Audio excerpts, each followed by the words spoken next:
നമസ്കാരം. Prime time ന്യൂസിലേക്ക് എല്ലാ പ്രേക്ഷകർക്കും സ്വാഗതം. ഞാൻ പ്രജിൻ സി കണ്ണൻ. വിശദമായ റിപ്പോർട്ടുകളിലേക്ക്. സോളാർ സമരം അവസാനിപ്പിച്ചതിനെക്കുറിച്ച് മാധ്യമപ്രവർത്തകൻ ജോൺ മുണ്ടക്കയെ നടത്തിയ വെളിപ്പെടുത്തലിൽ വെട്ടിലായി CPIM-ഉം കോൺഗ്രസും. ജോൺ ബ്രിട്ടാസിനെ ഇടനിലക്കാരനാക്കി CPIM സമരം അവസാനിപ്പിക്കാൻ മുൻകൈയെടുത്തെന്നാണ് ജോൺ മുണ്ടക്കയത്തിന്റെ ആരോപണം. എന്നാൽ ചെറിയാൻ ഫിലിപ്പ് വഴി തിരുവഞ്ചൂർ രാധാകൃഷ്ണൻ തന്നെ ബന്ധപ്പെടുകയായിരുന്നുവെന്ന് ജോൺ ബ്രിട്ടാസ് പറഞ്ഞു. ഇക്കാര്യം ചെറിയാൻ ഫിലിപ്പും സ്ഥിരീകരിച്ചു.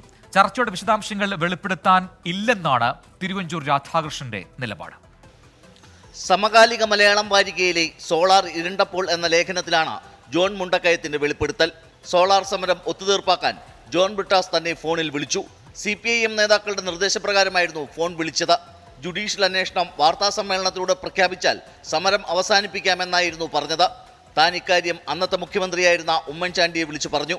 ഒത്തുതീർപ്പിനായി CPIM നേതാക്കൾ ക്ലിഫ് ഹൗസിലെത്തിയെന്നും ജോൺ മുണ്ടക്കയം 24-നോട് പറഞ്ഞു. ചർച്ച നടന്നു എന്നുള്ളത് എനിക്കറിയാം. അതിനുശേഷം CPIM-ന് ചില ആളുകൾ ക്ലിഫ് ഹൗസിലെത്തി സംഭാഷണം നടത്തി എന്നാണ് ഞാൻ മനസ്സിലാക്കിയത്. അതിനെ തുടർന്നാണ് സമരം തീർന്നത്. സമരം അവസാനിപ്പിക്കാൻ എന്ത് വിട്ടുവീഴ്ചയ്ക്കും തയ്യാറാണെന്ന് അറിയിച്ച് ആഭ്യന്തരമന്ത്രിയായിരുന്ന തിരുവഞ്ചൂർ രാധാകൃഷ്ണനാണ് തന്നെ ബന്ധപ്പെട്ടതെന്ന് ജോൺ ബ്രിട്ടാസ്. അന്ന് കൈരളിയിൽ പ്രവർത്തിക്കുകയായിരുന്ന ചെറിയാൻ ഫിലിപ്പിന്റെ ഫോണിലാണ് തിരുവഞ്ചൂർ വിളിച്ചതെന്നും ജോൺ മുണ്ടക്കയവുമായി താൻ ഒരു ചർച്ചയും നടത്തിയിട്ടില്ലെന്നും ബ്രിട്ടാസ് വിശദീകരിച്ചു. ജോൺ മുണ്ടക്കയുമായിട്ട് ഞാൻ ഈ സോളാർ വിഷയം ചർച്ച ചെയ്തു എന്ന് പറയുന്നത് അദ്ദേഹത്തിൻ്റെ ഭാവനയുടെ ഭാഗം. യഥാർത്ഥത്തിൽ ജോണുമായിട്ട് അങ്ങനെ യാതൊരുവിധ ചർച്ചയും നടത്തിയിട്ടില്ല. ബ്രിട്ടാസ് വിളിച്ചുവെന്ന ജോൺ മുണ്ടക്കയത്തിന്റെ വെളിപ്പെടുത്തൽ ശരിവെക്കുന്നതായിരുന്നു നേരത്തെ തിരുവഞ്ചൂർ രാധാകൃഷ്ണൻ നടത്തിയ പ്രതികരണം. അന്ന് സമരം അവസാനിപ്പിക്കേണ്ടത് ആഭ്യന്തരമന്ത്രിയായിരുന്ന തന്റെ ഉത്തരവാദിത്തമായിരുന്നുവെന്നും തിരുവഞ്ചൂർ പറഞ്ഞു. എന്നാൽ ജോൺ ബ്രിട്ടാസിന്റെ വിശദീകരണം ശരിവെച്ച് ചെറിയാൻ ഫിലിപ്പ് രംഗത്തെത്തി. ആ സമയത്ത് ജോൺ ബ്രിട്ടാസിന്റെ മുറിയിലാണ് ഞാൻ ഉണ്ടായിരുന്നത്. എൻ്റെ ഫോണിൽ തിരുവഞ്ചൂർ രാധാകൃഷ്ണനാണ് സംസാരിക്കുന്നത് എന്ന് പറഞ്ഞപ്പോൾ ജോൺ ബ്രിട്ടാസും തിരുവഞ്ചൂർ രാധാകൃഷ്ണനും തമ്മിലുള്ള ഫോൺ വിളിക്ക് ഞാനാണ് സന്ദർഭമൊരുക്കിയത്. അവർ ഇത്തരം കാര്യങ്ങളെക്കുറിച്ച് സംസാരിച്ചു കൊണ്ടിരുന്നു. ഒടുവിൽ ഞങ്ങൾ രണ്ടുപേരും തമ്മിൽ നടത്തിയ ആലോചന അടിസ്ഥാനത്തിൽ വൈകുന്നേരം തിരുവഞ്ചൂർ രാധാകൃഷ്ണന്റെ വീട്ടിലേക്ക് ജോൺ ബ്രിട്ടാസും ഞാനും ഒരുമിച്ചാണ് പോയത്. വെളിപ്പെടുത്തലും പ്രതികരണങ്ങളുമായതോടെ സോളാർ സമരത്തിൽ ഒത്തുതീർപ്പുണ്ടായി എന്ന ആക്ഷേപം വീണ്ടും സജീവ ചർച്ചയായി. 24 തിരുവനന്തപുരം. പന്തീരാങ്കാവ് ഗാർഹിക പീഡന കേസിൽ പ്രതി രാഹുൽ P. ഗോപാലിന്റെ സുഹൃത്ത് മാങ്കാവ് സ്വദേശി രാജേഷ് അറസ്റ്റിൽ. പ്രതിക്ക് വിദേശത്തേക്ക് കടക്കാൻ സഹായം നൽകിയെന്ന കണ്ടെത്തലിലാണ് ചോദ്യം ചെയ്ത ശേഷം അറസ്റ്റ് രേഖപ്പെടുത്തിയത്. രാഹുലിനായി ബ്ലൂ കോർണർ നോട്ടീസും പുറത്തിറക്കി. പ്രതിയായ രാഹുൽ P. ഗോപാൽ കോഴിക്കോട് നിന്നും റോഡ് മാർഗമാണ് ബംഗളൂരുവിലെത്തിയത്. പിന്നീട് വിദേശത്തേക്ക് കടന്നു. ഇതിലുൾപ്പെടെ മാങ്കാവ് സ്വദേശിയായ രാജേഷ് സഹായം നൽകിയെന്നാണ് കണ്ടെത്തൽ. പെൺകുട്ടിയുടെ മൊഴിയിലും രാജേഷിനെതിരെ പരാമർശമുണ്ടായിരുന്നു. വിശദമായി ചോദ്യം ചെയ്ത ശേഷമാണ് 212 വകുപ്പ് പ്രകാരം അറസ്റ്റ് ചെയ്തത്. ജർമ്മനിയിലുള്ള പ്രതി രാഹുലിനെ നാട്ടിലെത്തിക്കാനുള്ള ശ്രമങ്ങൾ തുടരുകയാണ്. കേരള പോലീസ് CBIയുടെ സഹായത്തോടെ ഇന്റർപോൾ വഴി ബ്ലൂ കോർണർ നോട്ടീസ് പുറത്തിറക്കി. ജർമ്മനി, സിംഗപ്പൂർ തുടങ്ങിയ രാജ്യങ്ങളിലെ വിവരങ്ങൾ കണ്ടെത്തുകയാണ് ലക്ഷ്യം. അതേസമയം രാഹുലിന്റെ അമ്മയും സഹോദരിയും ഇന്നും ചോദ്യം ചെയ്യലിന് ഹാജരായില്ല. അന്വേഷണ സംഘം വീണ്ടും നോട്ടീസ് നൽകും. 24 കോഴിക്കോട്. വേങ്ങൂരിന് പിന്നാലെ കളമശ്ശേരി നഗരസഭയും മഞ്ഞപ്പിത്ത ഭീതിയിൽ. ഒരാഴ്ചക്കിടെ രോഗം സ്ഥിരീകരിച്ചത് 28 പേർക്കാണ്. വൃത്തിഹീനമായ സാഹചര്യം കണക്കിലെടുത്ത് നഗരസഭാ പരിധിയിലെ 5 ഭക്ഷണശാലകൾ പൂട്ടാൻ നിർദ്ദേശം നൽകി. കളമശ്ശേരി നഗരസഭാ പരിധിയിലെ ചില കൂൾബാറുകൾ വഴി രോഗം പടർന്നതായാണ് സംശയം. കടകൾ കേന്ദ്രീകരിച്ച് നഗരസഭ നടത്തിയ പരിശോധനയിൽ 3 ബേക്കറികളും 2 തട്ടുകടയും പൂട്ടാൻ നിർദ്ദേശം നൽകി. വേങ്ങൂരിലേതുപോലെ ആശങ്കപ്പെടേണ്ട സാഹചര്യമില്ലെന്നാണ് ആരോഗ്യ വിഭാഗത്തിന്റെ വിലയിരുത്തൽ. ജലസ്രോതസ്സുകൾ വൃത്തിയാക്കാനുള്ള നടപടികൾ ആരംഭിച്ചു. എറണാകുളം വേങ്ങൂരിൽ 180 പേർക്ക് മഞ്ഞപ്പിത്തം പിടിപെട്ട സംഭവത്തിൽ പഞ്ചായത്ത് അധികൃതർ ആരോഗ്യമന്ത്രി വീണ ജോർജിനെ നേരിൽ കണ്ടു.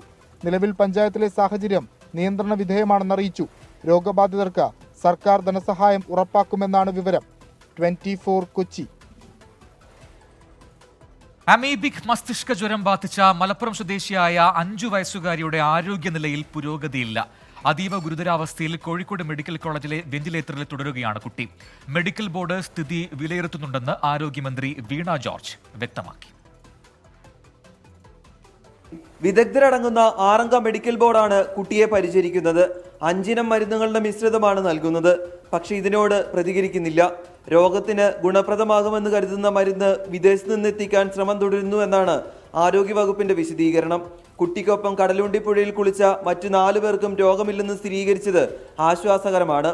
രോഗം പിടിപെട്ട മൂന്നിയൂരിൽ അതീവ ജാഗ്രത തുടരുകയാണ്. കടലുണ്ടി പുഴയിൽ കുളിച്ച നിരവധി പേർ ആശുപത്രിയിൽ എത്തുന്നുണ്ട്. എന്നാൽ രോഗലക്ഷണങ്ങളില്ലാത്തവർ ആശുപത്രിയിൽ എത്തേണ്ടതില്ലെന്നും ഭയപ്പെടേണ്ടതില്ലെന്നും ആരോഗ്യവകുപ്പ് നിർദ്ദേശിക്കുന്നു. 24 കോഴിക്കോട്. സംസ്ഥാനത്ത് 10 പേർക്ക് വെസ്റ്റ് നൈൽ രോഗബാധ സ്ഥിരീകരിച്ചുവെന്ന് ആരോഗ്യമന്ത്രി വീണ ജോർജ്.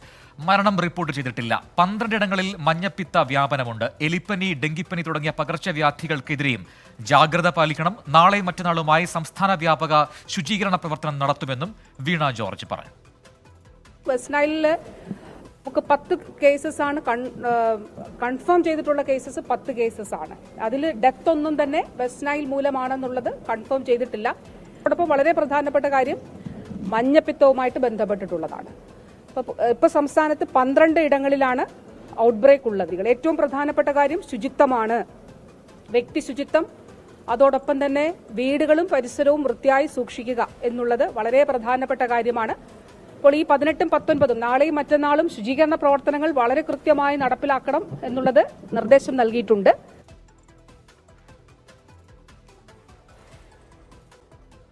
കോഴിക്കോട് മെഡിക്കൽ കോളേജിലെ ചികിത്സാ പിഴവ് സംബന്ധിച്ച മാധ്യമപ്രവർത്തകരുടെ ചോദ്യത്തിൽ നിന്ന് ഒഴിഞ്ഞുമാറി ആരോഗ്യമന്ത്രി. വകുപ്പ് നടപടി എടുത്തിട്ടുണ്ടെന്നും കൂടുതൽ കാര്യങ്ങൾ പിന്നീട് അറിയിക്കാമെന്നും വീണ ജോർജ് പ്രതികരിച്ചു. ആരോഗ്യവകുപ്പ് നടപടി എടുത്തിട്ടുണ്ട്, ബാക്കി കാര്യങ്ങൾ അറിയിക്കാം.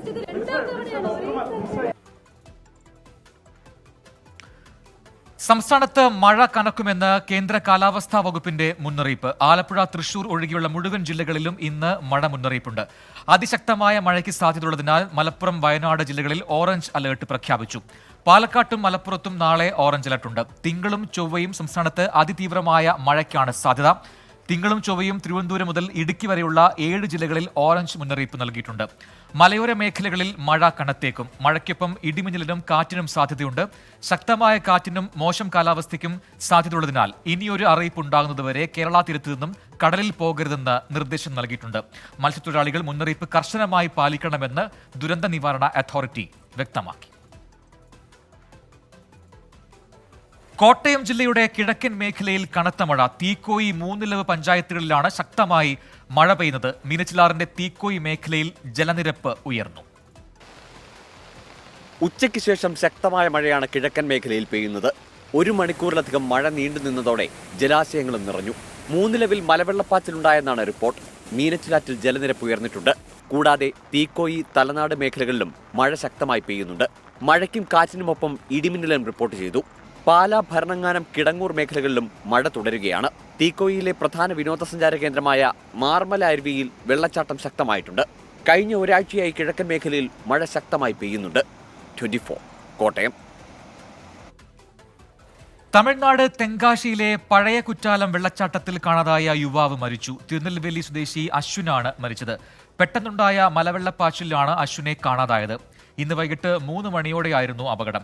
തെങ്കാശി മേഖലയിൽ 2 ദിവസമായി ശക്തമായ മഴ തുടരുന്നുണ്ട്.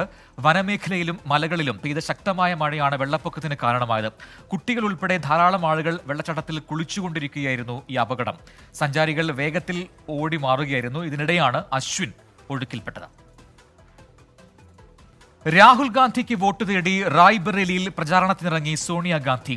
തന്റെ മകനെ നിങ്ങളെ ഏൽപ്പിക്കുന്നുവെന്ന് സോണിയാഗാന്ധി ജനങ്ങളോട് പറഞ്ഞു. നരേന്ദ്രമോദിയെ ഭയമില്ലെന്നും ഭയം മോദിക്കാണെന്നും രാഹുൽ ഗാന്ധി പ്രസംഗിച്ചു. കോൺഗ്രസ് അധികാരത്തിൽ വന്നാൽ അയോധ്യ രാമക്ഷേത്രം ബുൾഡോസർ ഉപയോഗിച്ച് തകർക്കുമെന്ന് പ്രധാനമന്ത്രി നരേന്ദ്രമോദി ആരോപിച്ചു. റായ്ബറേലിയിലെ ഇന്ത്യ സഖ്യത്തിന്റെ സംയുക്ത റാലിയിലെ സോണിയാഗാന്ധിയുടെ ഓരോ വാക്കും വൈകാരികമായി. ഇന്ദിരാഗാന്ധിയും റായ്ബറേലിയും പഠിപ്പിച്ചതെല്ലാം താൻ മക്കൾക്ക് പകർന്നു നൽകി. മകനെ റായ്ബറേലിയെ ഏൽപ്പിക്കുന്നുവെന്നും തന്നെ കണ്ടതുപോലെ രാഹുലിനെയും കാണണമെന്നും സോണിയ.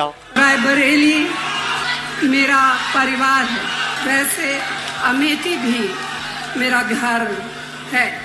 न सिर्फ मेरे जीवन की कोमल यादें यहाँ से जुड़ी हुई हैं.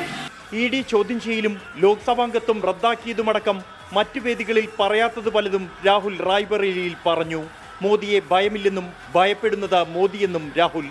पहली बार किसी राजनीतिक पार्टी ने, उनके नेताओं ने साफ कहा कि हम इस संविधान को खत्म कर देंगे, नष्ट कर देंगे, फेंक देंगे। ജൂൺ 4 മോദി ഇന്ത്യയുടെ പ്രധാനമന്ത്രി ആയിരിക്കില്ല എന്ന് താൻ എഴുതി നൽകാമെന്നും രാഹുൽ. ഉത്തർപ്രദേശിൽ പ്രചാരണം ശക്തമാക്കിയ പ്രധാനമന്ത്രി നരേന്ദ്രമോദി കോൺഗ്രസിനും എസ്പിക്കുമെതിരെ രാമക്ഷേത്രം ആയുധമാക്കി. सपा कांग्रेस केवल आपका वोट तो ले लेते हैं, लेकिन ये लोग सरकार में आते हैं तो सौगात किसको बांटते हैं? वे सौगात उनको बांटते हैं जो उनके लिए वोट जिहाद करता है। കോൺഗ്രസും സമാജ്വാദി പാർട്ടിയും ഭീകരവാദി അനുഭാവികളെന്ന ഗുരുതര ആരോപണവും ഉത്തർപ്രദേശിൽ പ്രധാനമന്ത്രി ഉന്നയിച്ചു. 24 ഡൽഹി. പ്രതിപക്ഷ നേതാക്കളുടെ പ്രസംഗത്തിൽ സെൻസർഷിപ്പുമായി ദൂരദർശനും ഓൾ ഇന്ത്യ റേഡിയോയും CPIM ജനറൽ സെക്രട്ടറി സീതാറാം യെച്ചൂരിയുടെയും 4 ബ്ലോക്ക് നേതാവ് G ദേവരാജന്റെയും പ്രസംഗത്തിലെ പരാമർശങ്ങൾ തെരഞ്ഞെടുപ്പ് കമ്മീഷന്റെ നിർദ്ദേശപ്രകാരം നീക്കി. വർഗീയ സ്വേച്ഛാധിപത്യ സർക്കാർ, മുസ്ലിം എന്നീ പരാമർശങ്ങളാണ് ഒഴിവാക്കിയത്. കമ്മീഷന്റേത് ജനാധിപത്യ വിരുദ്ധവും ഏകാധിപത്യപരവുമായ നടപടിയെന്ന് G ദേവരാജൻ 24നോട് പറഞ്ഞു. ലോക്സഭാ തെരഞ്ഞെടുപ്പിൽ പാർട്ടികൾക്ക് വോട്ട് അഭ്യർത്ഥിക്കാൻ അനുവദിച്ച സമയത്തിലാണ് സീതാറാം യെച്ചൂരിയുടെയും G ദേവരാജന്റെയും പ്രസംഗത്തിൽ ഓൾ ഇന്ത്യ റേഡിയോയുടെയും ദൂരദർശന്റെയും സെൻസർഷിപ്പ്. പ്രസംഗത്തിൽ നിന്ന് വർഗീയ സ്വേച്ഛാധിപത്യ ഭരണം, കാടൻ നിയമങ്ങൾ, മുസ്ലിം എന്നീ വാക്കുകൾ ഒഴിവാക്കാനാണ് ഇരുവരോടും ആവശ്യപ്പെട്ടത്. നേതാക്കളുടെ പ്രസംഗം റെക്കോർഡ് ചെയ്യുന്നതിന് മുൻപാണ് വാക്കുകൾ ഒഴിവാക്കണമെന്ന് ആവശ്യം ഉന്നയിച്ചത്. CAA വിഷയത്തിൽ മുസ്ലിം എന്ന് പരാമർശിക്കാതെ എങ്ങനെ പ്രസംഗിക്കാൻ കഴിയുമെന്ന് G ദേവരാജൻ 24നോട്. ഇങ്ങനൊരു വാക്കേ ഉപയോഗിക്കാൻ പാടില്ല എന്ന് പ്രതിപക്ഷത്തോട് ആവശ്യപ്പെടുകയും അതേസമയം പ്രധാനമന്ത്രിയും BJP നേതാക്കന്മാരുമൊക്കെ രാജ്യമാസകലം ഹിന്ദുവെന്നും മുസ്ലിമെന്നുമുള്ള പദപ്രയോഗം നടത്തുകയും അങ്ങേയറ്റം വിഷലിപ്തമായ പ്രചാരണം നടത്തുകയും ചെയ്തിട്ട് അതിനെതിരെ നടപടി ഉണ്ടാവുന്നുമില്ല. തെരഞ്ഞെടുപ്പ് കമ്മീഷന്റെ മാർഗനിർദ്ദേശങ്ങൾ പ്രകാരമാണ് നടപടിയെന്നാണ് വിശദീകരണം. മുൻപ് മുഖ്യമന്ത്രിമാരുടെ പ്രസംഗങ്ങളിലും തിരുത്തലുകൾ വരുത്തിയിട്ടുണ്ടെന്നും അതിനാൽ ഈ നടപടിയിൽ അസ്വാഭാവികതയില്ലെന്ന് പ്രസാർ ഭാരതി അറിയിച്ചു. പ്രധാനമന്ത്രി തെരഞ്ഞെടുപ്പ് പ്രചരണ വേദികളിൽ വിദ്വേഷ പ്രസംഗം ആവർത്തിക്കുന്നതിൽ പ്രതിപക്ഷം പരാതി നൽകി കമ്മീഷന്റെ ഇടപെടലിനായി കാത്തിരിക്കുമ്പോഴാണ് പ്രസംഗത്തിലെ വെട്ടൽ. നേരത്തെ ദൂരദർശന്റെ ലോഗോ കാവ്യാക്കി മാറ്റിയ നടപടിക്കെതിരെ കടുത്ത വിമർശനം ഉയർന്നിരുന്നു. 24 ഡൽഹി. ഡൽഹി മുഖ്യമന്ത്രി അരവിന്ദ് കെജ്രിവാളിന്റെ PAയിൽ നിന്ന് ക്രൂരമായ മർദ്ദനമേറ്റുവെന്ന സ്വാതി മലിവാളിന്റെ മൊഴി തള്ളി ആം ആദ്മി പാർട്ടി. കെജ്രിവാളിന്റെ വസതിയിലെ ദൃശ്യങ്ങൾ X അക്കൗണ്ടിലൂടെ പുറത്തുവിട്ട ആം ആദ്മി പാർട്ടി പിന്നീട് അത് ഡിലീറ്റ് ചെയ്തു. അതേസമയം സ്വാതിയെ വിഭവ് കുമാർ 8 തവണ കരണത്തടിച്ചതായി FIRൽ പറയുന്നു. FIRന്റെ പകർപ്പ് 24 ലഭിച്ചു. പരിശോധനയ്ക്കായി ഫോറൻസിക് സംഘം അരവിന്ദ് കെജ്രിവാളിന്റെ വസതിയിലെത്തി. അരവിന്ദ് കെജ്രിവാളിന്റെ വസതിയിൽ വെച്ച് PA വിഭവ് കുമാറിൽ നിന്ന് ക്രൂരമർദ്ദനം നേരിട്ടുവെന്ന FIR വിവരങ്ങൾ പുറത്തുവന്നതിന് തൊട്ടു പിന്നാലെയാണ് ആം ആദ്മി പാർട്ടി ഔദ്യോഗിക X അക്കൗണ്ടിലൂടെ സംഭവ ദിവസത്തെ ദൃശ്യങ്ങൾ പുറത്തുവിട്ടത്. സുരക്ഷാ ഉദ്യോഗസ്ഥരും സ്വാതി മലിവാളും തർക്കിക്കുന്നതാണ് ദൃശ്യങ്ങളിൽ. മിനിറ്റുകൾക്കകം ആം ആദ്മി പാർട്ടി ദൃശ്യം ഡിലീറ്റ് ചെയ്തെങ്കിലും സ്വാതി മലിവാളിന്റെ വാദങ്ങൾ തെറ്റാണെന്ന് തെളിയിക്കുക ലക്ഷ്യം വെച്ചാണ് പാർട്ടിയുടെ നീക്കം. നെഞ്ചിലും വയറ്റിലും ഇടുപ്പിലും വിഭവ് കുമാർ ചവിട്ടിയെന്നാണ് FIRൽ പറയുന്നത്. സ്വാതി മലിവാളിന്റെ പരാതിയിൽ വിഭവ് കുമാറിന്റെ വീട്ടിലെത്തിയ പോലീസ് മുഖ്യമന്ത്രിയുടെ വസതിയിലെ CCTV ദൃശ്യങ്ങൾ ഹാജരാക്കാൻ ആവശ്യപ്പെട്ടു. വനിതാ കമ്മീഷന്റെ അന്വേഷണത്തോട് സഹകരിക്കാത്ത വിഭവ് കുമാറിനോട് നാളെ ഹാജരാകണമെന്നാവശ്യപ്പെട്ട് കമ്മീഷൻ വീണ്ടും നോട്ടീസ് നൽകി. സ്വാതി മലിവാൾ നേരിട്ട അതിക്രമത്തിൽ കെജ്രിവാൾ മൗനം പാലിക്കുകയാണെന്നും മാധ്യമങ്ങളുടെ ചോദ്യത്തിൽ നിന്ന് ഒളിച്ചോടുകയാണെന്നും കേന്ദ്രമന്ത്രി നിർമ്മല സീതാരാമൻ വിമർശിച്ചു. 24 ഡൽഹി. സംസ്ഥാനത്തെ ഭക്ഷ്യസുരക്ഷാ ഓഫീസുകളിലെ മിന്നൽ പരിശോധന ഓപ്പറേഷൻ അപ്പറ്റിറ്റിൽ ഗുരുതര ക്രമക്കേടെന്ന് വിജിലൻസ്. നിലവാരം കുറഞ്ഞ ഭക്ഷ്യ ഉൽപ്പാദകരെ കണ്ടെത്തിയിട്ടും നടപടി സ്വീകരിക്കുന്നില്ല. നടപടി ഒഴിവാക്കാൻ പരിശോധനാ ഫലവും ഫയലുകളും പൂഴ്ത്തി ഒത്താശ ചെയ്യുന്നുവെന്നും കണ്ടെത്തൽ. റാന്നി ഭക്ഷ്യസുരക്ഷാ ഓഫീസിൽ വിജിലൻസ് പരിശോധനയ്ക്കെത്തിയപ്പോൾ ഓഫീസ് പ്രവർത്തിക്കുന്നില്ല എന്നും കണ്ടെത്തി. തുടർ നടപടികൾക്കായി സർക്കാർ വിശദമായ റിപ്പോർട്ട് നൽകാനും വിജിലൻസിന് നീക്കമുണ്ട്. അഖിൽ ഷാ അൻസാർ നൽകും കൂടുതൽ വിവരങ്ങൾ തിരുവനന്തപുരത്ത് നിന്നും. അഖിൽ ഷാ, ഇതിപ്പോൾ ഓപ്പറേഷൻ ആപ്പറ്റിറ്റിനെ കുറിച്ചുള്ള പുതിയ വിവരങ്ങളാണ് പുറത്തുവരുന്നത്. നിരവധി ക്രമക്കേടുകളുണ്ട്. എല്ലാ കുറ്റങ്ങളും കണ്ടെത്തിയിട്ടും അത് കൃത്യമായി നടപടിയെടുക്കാൻ കഴിയുന്നില്ല അധികൃതർക്ക് എന്നാണല്ലോ ഇപ്പോൾ കണ്ടെത്തിയിരിക്കുന്നത്. ഏതൊക്കെ ഓഫീസുകളിലാണ് ഈ ക്രമക്കേടുകൾ ഇപ്പോൾ കണ്ടെത്തിയിരിക്കുന്നത്? പ്രജിൻ, ഇന്നലെയാണ് വിജിലൻസ് സംസ്ഥാന വ്യാപകമായി ഓപ്പറേഷൻ അപ്പറ്റൈറ്റ് എന്ന പേരിൽ സംസ്ഥാനത്തെ ഭക്ഷ്യസുരക്ഷാ ഓഫീസുകളിലൊക്കെ വിജിലൻസിന്റെ റെയ്ഡ് നടന്നത്. ഏതാണ്ട് 62ഓളം ഓഫീസുകളിലാണ് ഇതുമായി ബന്ധപ്പെട്ട വ്യാപകമായ പരിശോധന, മിന്നൽ പരിശോധന നടന്നത്. ഇപ്പോൾ പുറത്തു വരുന്ന വിവരങ്ങൾ പ്രകാരം ഈ പരിശോധനയിൽ വ്യാപകമായ ക്രമക്കേടാണ് വിജിലൻസ് കണ്ടെത്തിയിട്ടുള്ളത്. നേരത്തെ വിജിലൻസിന് ലഭിച്ച വിവരങ്ങൾ പ്രകാരം ഇത്തരത്തിൽ ഏതെങ്കിലും തരത്തിലുള്ള പരിശോധനയിൽ ക്രമക്കേട് കണ്ടെത്തുമ്പോൾ അതുമായി ബന്ധപ്പെട്ടുള്ള ഫയലുകളൊക്കെ ഈ ഭക്ഷ്യസുരക്ഷാ ഓഫീസിൽ നിന്ന് പൂഴ്ത്തിവെക്കുന്നു എന്നുള്ള ചില ആരോപണങ്ങൾ, ചില പരാതികളൊക്കെ വിജിലൻസിന് ലഭിച്ചിരുന്നു. അതിന്റെ അടിസ്ഥാനത്തിലാണ് ഇത്തരത്തിലൊരു പരിശോധന നടത്തിയത്. ഇതിൽ ഏറ്റവും പ്രധാനമായും വിജിലൻസിന്റെ കണ്ടെത്തൽ നിലവാരം കുറഞ്ഞ ഭക്ഷ്യ ഉൽപാദകരെ കണ്ടെത്തിയിട്ടും അവർക്കെതിരെ നടപടി ഉണ്ടായില്ല എന്നുള്ളതാണ്. നടപടി എടുക്കുന്നത് തടയാനായി ഇതുമായി ബന്ധപ്പെട്ട രേഖകളും അതുപോലെ തന്നെ ഫയലുകളും ഒക്കെ പൂഴ്ത്തി എന്നുള്ളതാണ് ഏറ്റവും പ്രധാനപ്പെട്ട ഒരു കണ്ടെത്തൽ. അതോടൊപ്പം തന്നെ ഈ വൻകിട ഭക്ഷ്യ ഉൽപാദകർക്ക് ഈ ചെറുകിട ഉൽപാദകരുടെ ലൈസൻസും അതുപോലെ തന്നെ രജിസ്ട്രേഷനും നൽകി. അത്തരത്തിലുള്ള വലിയ വീഴ്ച ഇതുമായി ബന്ധപ്പെട്ട് ഉണ്ടായിട്ടുണ്ട്. അതുപോലെ തന്നെ പല സ്ഥലങ്ങളിലും ഈ ലൈസൻസ് അതുപോലെ തന്നെ രജിസ്ട്രേഷൻ ഇതുമായി ബന്ധപ്പെട്ടുള്ള ചില രേഖകൾ അതെല്ലാം കാണുന്നില്ല എന്നുള്ളതാണ് ചില ക്രമക്കേടുകൾ. മറ്റൊന്ന്, സുരക്ഷിതമല്ലാത്ത ഭക്ഷ്യവസ്തുക്കൾ തിരിച്ചെടുക്കാനുള്ള റീകോൾ ലെറ്റർ. ഈ റീകോൾ ലെറ്റർ ഓരോരുത്തർക്കും നൽകുന്നതിലും വലിയ വീഴ്ച ഈ ഭക്ഷ്യസുരക്ഷാ ഓഫീസുകളുടെ ഭാഗത്തു നിന്നുണ്ടായി എന്നുള്ളതാണ് ഏറ്റവും പ്രധാനപ്പെട്ട മറ്റൊരു കാര്യം.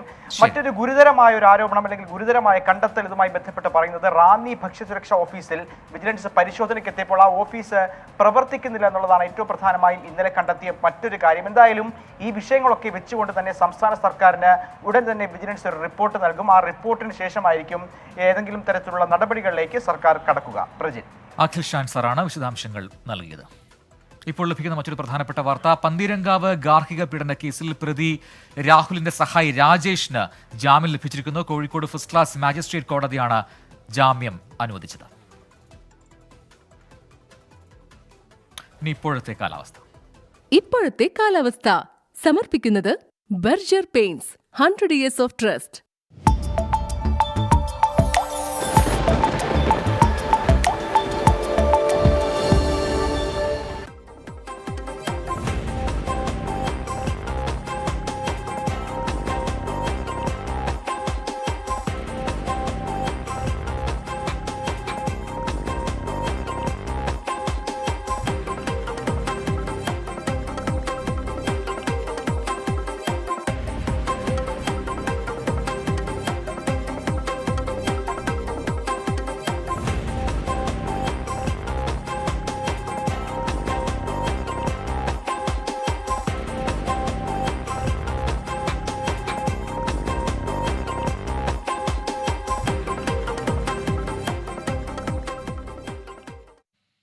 ഇതോടെ പ്രൈം ടൈം ന്യൂസ് പൂർത്തിയാവുന്നു.